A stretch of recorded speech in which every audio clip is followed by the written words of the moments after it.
মারা যতদিন পর্যন্ত বেঁচে আছে মাদেরকে ছাড়বেন না। একদিন চলে যাবে পৃথিবী থেকে এই মারা, তখন বুঝবেন মা চলে যাওয়া যে কি জিনিস। এটা আমার মা আমাকে বলে মাঝে মধ্যে যে আমার মা আরো কয়দিন বেঁচে থাকতো, মাকে একটু সরি বলতে পারতাম অন্তত।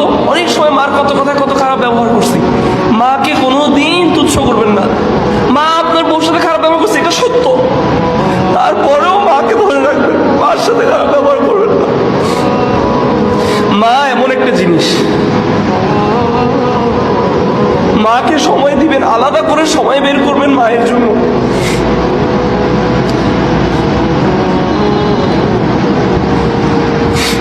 কোনোদিন মায়ের চোখে চোখে তাকাবেন না, কোনোদিন মার দিকে চোখ গরম করবেন না।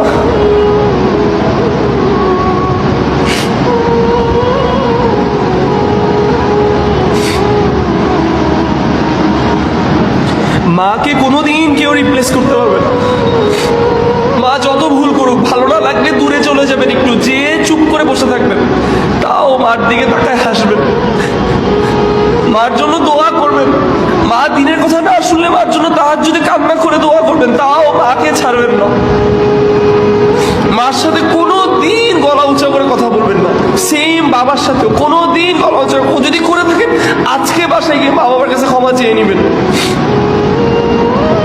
আপনার জন্য আপনার মা বাবা যেটা করছে কোনোদিন এটা কেউ করবে না, কোনোদিনও এটা কেউ করবে না। শুধু মা বাবাই আছে এই পৃথিবীর মধ্যে দুইজন মানুষ যে সারা জীবন আপনার জন্য নিঃস্বার্থভাবে করে গেছে, অন্য কেউ আপনার জন্য নিঃস্বার্থভাবে করে নেই।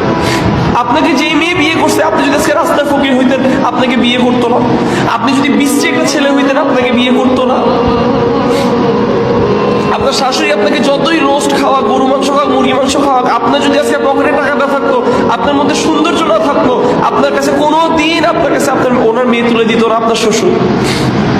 আপনার বস আপনার যত ভালো, আপনার দিনী ভাই আপনার যত কিছুই হোক না কেন, শেষ পর্যন্ত সে তার নিজেকে চুজ করবে, আপনাকে চুজ। কিন্তু আপনার মা বাবা নিজের সবকিছু ছেড়ে দিয়ে হইলেও আপনাকে ধরে রাখছে। আপনি পুঙ্গ হইলেও আপনাকে পালছে, আপনি পাগল হইলেও আপনাকে ঘরে, আপনি জন্ম হয়েছেন মেন্টাল সিকনেস নিয়ে, তাও আপনার সাথে আপনার মা বাবা লেগেছিল। আপনি বৃদ্ধ হয়ে যাওয়ার পরে আপনিও যদি বিছানার মধ্যে পেশাব পায়খানা করেন, হইতে পারে আপনার বউ আপনাকে ফালা রেখে চলে যাবে, কিন্তু আপনার মা বাবা যদি বেঁচে থাকে, বুড়া বুড়ি মা হইলেও আপনার পেশাব পায়খানা মুছবে, কারণ আপনি তার সন্তান। মা বাবাকে কোনোদিন ছাড়বেন না। মা বাবার শুকরিয়া গুজার আমরা কিভাবে করবো? তাদেরকে বেশি বেশি ভালোবেসে এবং তাদের জন্য দোয়া করে, বেশি বেশি দোয়া করে, এটা করে আপনি আপনার মা বাবার শুকরিয়া গুজার করবেন, এবং এটা দিয়ে আপনি আপনার মা বাবার হক পূরণ করতে পারবেন।